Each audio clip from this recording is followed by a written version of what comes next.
Test. Nope. It's got to be out. Test. Sweet. Well, I don't envy you guys. You hear the same thing over and over again. Once in a while you hear something different. I'm tired, so I can only imagine that you are exhausted. That's why he's driving home tonight, because I'm not taking the risk.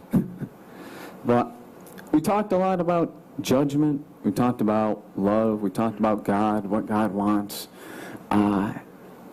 We talked a little bit about history, and I'm a history fan. I'm a history fan, and the Bible is a history book, especially the Old Testament. It's a fantastic history book. If you're into Jewish history, read it. If not, read it anyway. It's good for you. But the Bible does give us a couple concepts, and one of that is that all throughout history, God has placed people in certain places for certain times, for certain things to be done. He's called upon them. Take Esther, for example. She was pulled out of her home at a young age. She was raised by one of the king's eunuchs to marry a king that she never knew. She eventually became queen, and as a result of becoming queen, she was in a position to save her race when her race was being exterminated. Take Gideon, for example. Gideon was chosen by God to deliver Israel from the Philistines. Him and 300 thugs delivered Israel from thousands of Philistines. And Moses was called on God to deliver the Egyptians out of bondage. Or not the Egyptians, the Israelites out of the Egyptian bondage.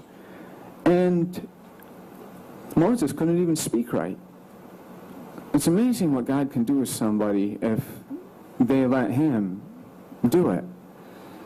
And not only that, but they have a little bit more in common. Their job was tough, their job was unpopular, and their job was uncomfortable.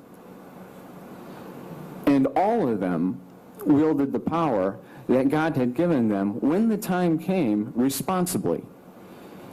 So they stood against the grain when the pressure was on. And tonight, obviously, the pressure is on. My question to you is that, are you going to wield the power responsibly that God has given you? Are you going to vote the way he wants you to vote, according to the conscience that he's given you? And if you're not, what are you going to tell him when he asks you why?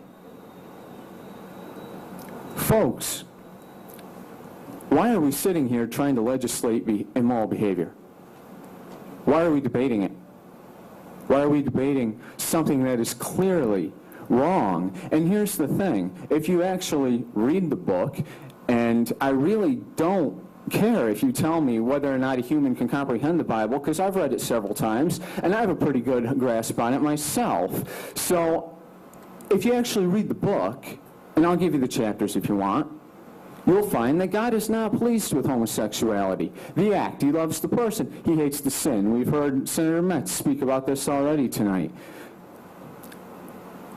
So why are we trying to legislate the sin and endorse it? Folks, I'm a minister. My concern is souls. My concern is your souls tonight. And I just want to make sure that when you stand in front of God, you can say, I did my best. Bill 38 is wrong. Vote it down. Are there any questions or comments for this witness?